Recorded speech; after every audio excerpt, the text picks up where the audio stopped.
Hi అండి, మేము బెక్కవోలులోని గణపతి దేవాలయాన్ని, గోలింగేశ్వర స్వామి ఆలయాన్ని దర్శించుకున్నాక ఇక్కడ దగ్గరలో ఉన్న గొల్లల మావిడాడ రామాలయాన్ని దర్శించుకోవడానికి అయితే వెళ్తున్నామండి. ఇలా వెళ్తున్నప్పుడు గొల్లల మావిడాడ ఇంకా స్టార్టింగ్లోనే ఈ అయ్యప్ప స్వామి దేవాలయం అయితే కనిపించిందండి. చాలా బాగుంది.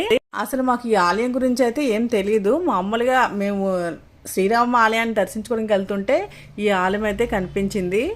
ఈ అయ్యప్ప స్వామి వారి ఆలయం అయితే పచ్చని పొలాల మధ్య ప్రశాంతమైన వాతావరణంలో ఉంది. ఈ ఆలయాన్ని మనం దర్శించుకోవడానికి వెళ్ళేటప్పుడు మొదట హనుమాన్ మరియు సుబ్రహ్మణ్య స్వామి వారి యొక్క పెద్ద విగ్రహాలు అయితే మనకు దర్శనమిస్తాయి.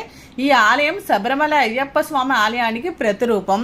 ఈ ఆలయంలో కింద గ్రౌండ్ ఫ్లోర్లో శ్రీ వల్లి దేవసేన సమేత సుబ్రహ్మణ్యేశ్వర స్వామి వారు మరియు సిద్ధి బుద్ధి సమేత గణపతితో పాటు అందమైన దుర్గామాత ఆలయం, వెంకటేశ్వర స్వామి ఆలయాలు కూడా దర్శనమిస్తాయి.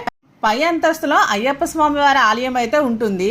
మేమైతే అనుకోకుండా అయ్యప్ప స్వామి వారి ఆలయానికి వెళ్ళడం వల్ల అయ్యప్ప స్వామి వారి దర్శించుకోవాలంటే కొంచెం నియమాలు ఉంటాయి కదండి. అందుకే మేమైతే పై ఫ్లోర్కి అయితే వెళ్ళి అయ్యప్ప స్వామి వారిని అయితే దర్శించుకోలేదు. ఈ ఆలయాన్ని మనం ఉదయం 6 గంటల నుండి 11 గంటలు మరియు సాయంత్రం 5:30 నుండి రాత్రి 8:30 వారి మధ్య ఎప్పుడైనా దర్శించుకోవచ్చండి. గొల్లల మావిడాడలో ఉన్న ఈ ఆలయం అయితే కాకినాడ నుండి 25 కిలోమీటర్ల దూరంలోను, రాజమండ్రి నుండి 45 కిలోమీటర్ల దూరంలోనూ ఉంటుంది.